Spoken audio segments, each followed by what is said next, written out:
Joining me now, Republican Congressman Thomas Massie. Congressman, thank you so much for the time. Thank you, Kate. Thanks for having me on. Of course.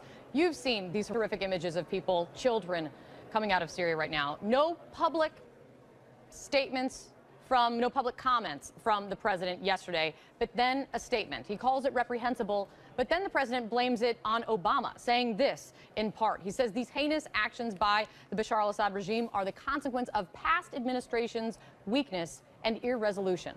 Congressman, is the solution to this problem blaming the president before him? It breaks my heart to see those images of the victims, I have to say that. Let me tell you, Kate, the only issue I've received more phone calls on, other than the Affordable Care Act, if you will, was going to war in Syria in 2013. President Obama said that Assad crossed a red line in 2013, if you remember, and he said that we should go to war with Assad, that Assad must go. And he came to Congress for authorization. We never gave it to him because constituents melted our phone lines. Frankly, people want us to take out ISIS, I believe, but it's dubious as to whether it serves the American interest to take out Assad. Right, but that goes directly to my question. The president's only public statement so far has been to blame President Obama for inaction.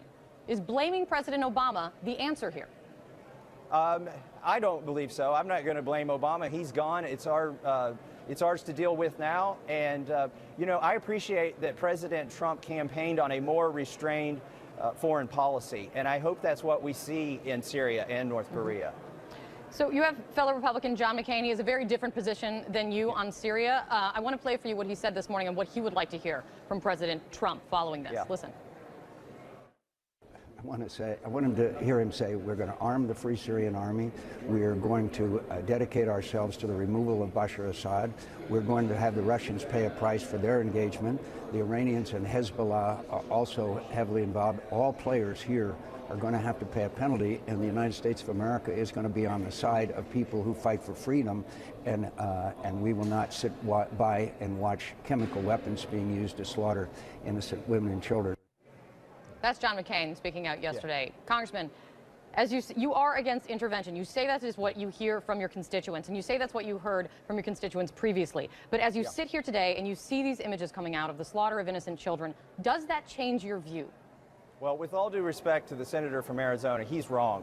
And he's not expressing the will of the American people. But I hope that the senator and I can agree that President Trump cannot unilaterally attack a country. He cannot commit an act of war against a sovereign nation without a vote in Congress. So this really isn't up to Rex Tillerson or the president at this point. If the president of Syria is committing crimes against humanity, slaughtering his own people, do you think there is something short of going to war with Syria that you can support? Your fellow Republican Adam Kinzinger says yes, there is something short of that. You can ground Assad's air force. You can crater the airstrips that the air force is taking off from to commit these atrocities. Can you get on board with that?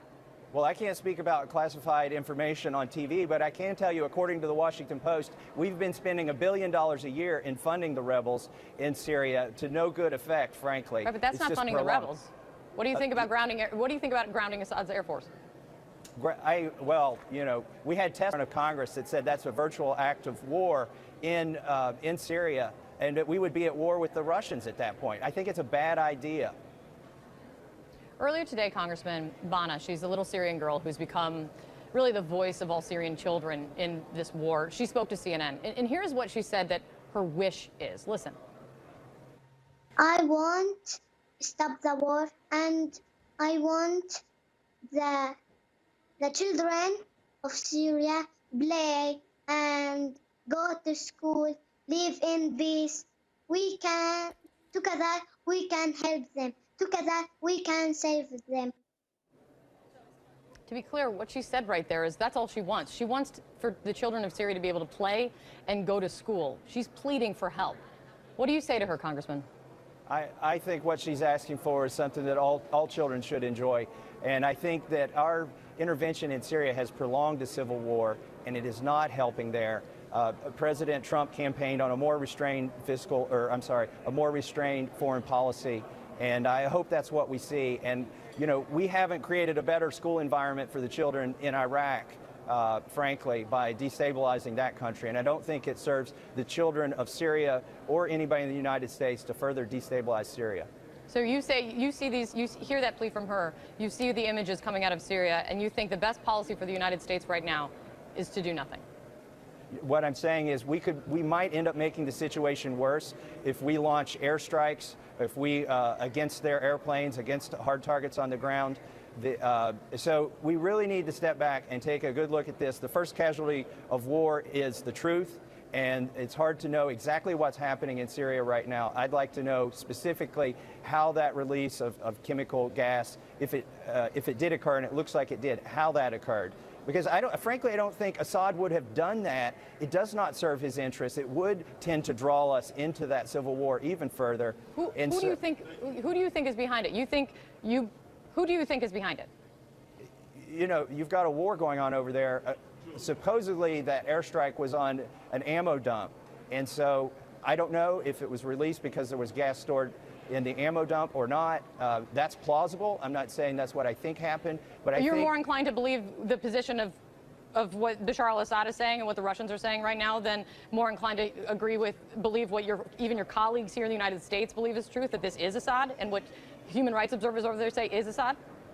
I don't think it would have served Assad's purposes to do a chemical attack on his people. So it's hard for me to understand why he would do that if he did. Congressman Tom Massie, thanks for your time. Thank you, Kate.